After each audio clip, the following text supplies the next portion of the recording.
This is Dr. Chris's Radio Horror here at Rock and Shock, and we're interviewing Dan Yeager, star of the Texas Chainsaw Massacre 3D. Film came out in 2013. Thank you for coming on the show with us, Dan. Glad to be here. Dan, what can you tell us about Texas Chainsaw 3D and the experience behind playing such an iconic slasher killer?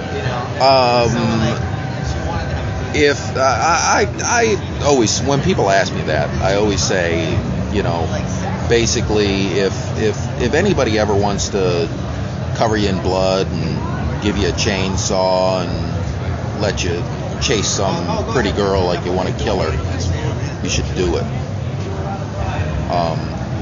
There's never been a better job conceived than to play Leatherface.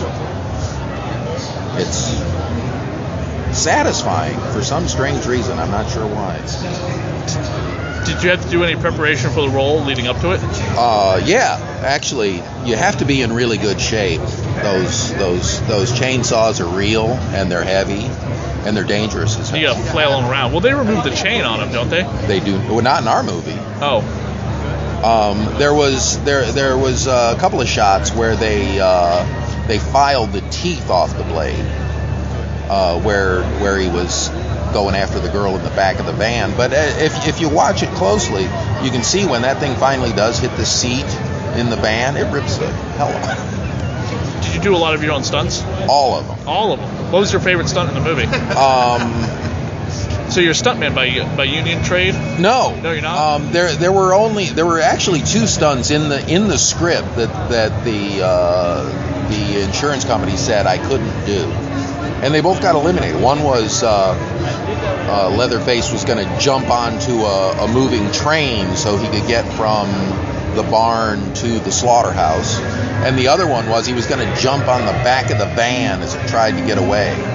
But they ended up rewriting all those. Actually, they just eliminated the train thing and rewrote the part of the van.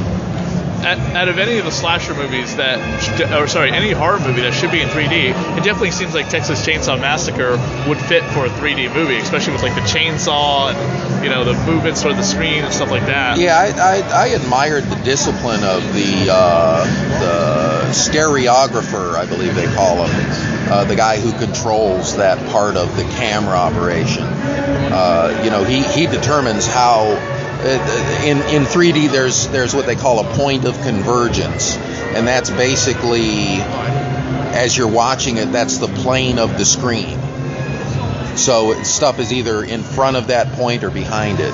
And most horror movies tend to throw everything they have at the audience, and it gets excruciating, and it makes it hard to watch the movie. I really admired the discipline of the 3D guys. I thought it was really well composed, and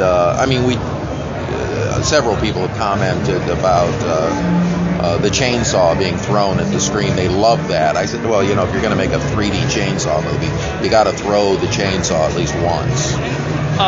So a lot of horror fans had some problems with like the plot of the movie and trying to understand, like, so Leatherface just kind of lives in this basement all this time and then pops up and then he's just kind of like pet to his niece or the relative that now takes care of him.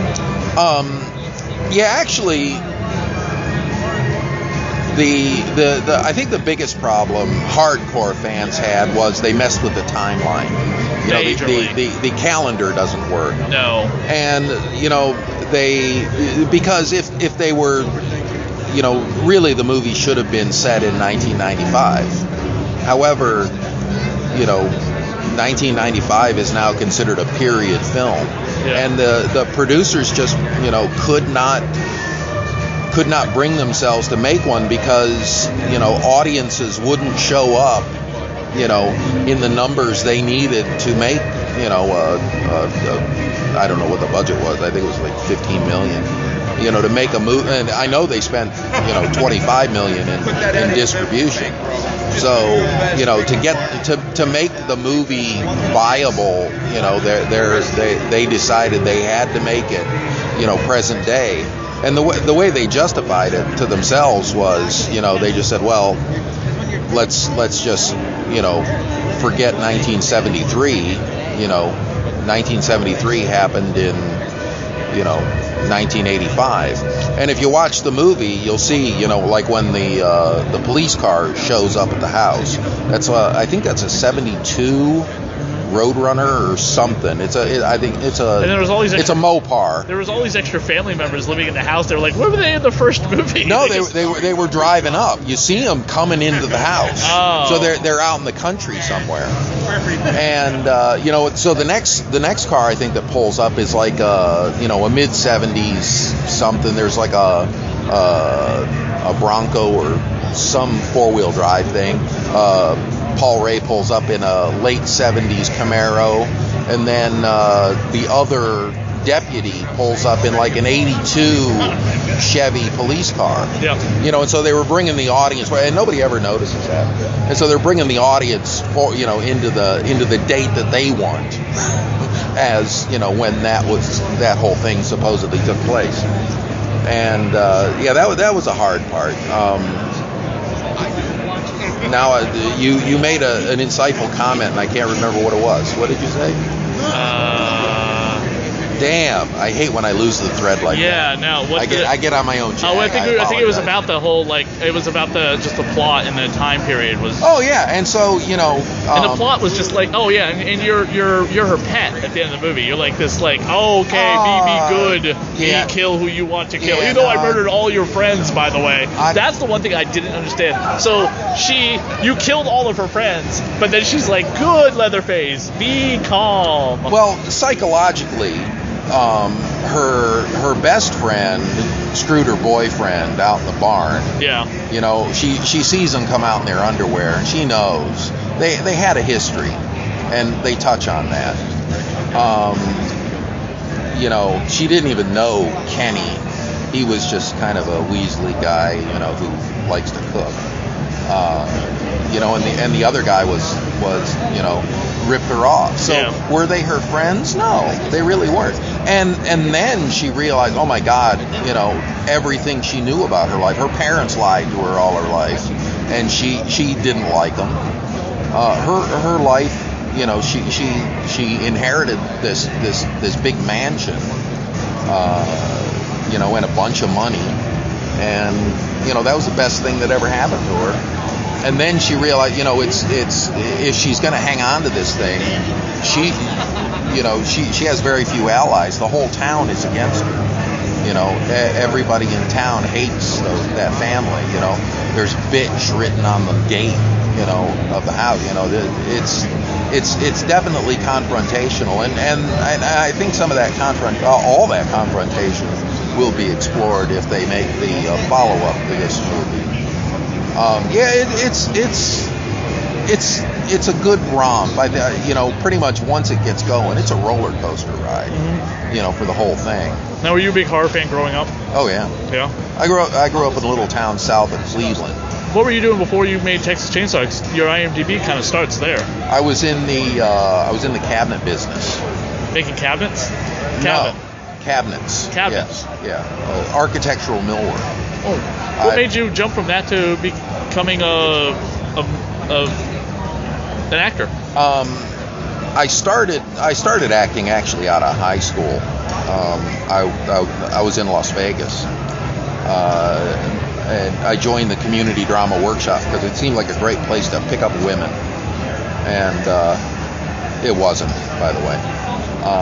But anyway, at that period of time, back in the early 80s, I met a guy named Robert Quarry, who achieved some measure of fame, having played Count Yorga the Vampire in 1970. And he was a great guy, such a nice, he's very encouraging. He said, he told me, you should move to Hollywood. You'll make a living playing monsters. Gotcha. And this was 1984. And I said, oh yeah, I'll do that. And so anyway, it kind of dawned on me. I was doing an interview like this one time, and I told that story, and it wasn't until that moment I realized, Jesus Christ, he was right. Not only should I move to Hollywood, but I'm making a living playing monsters. Gotcha.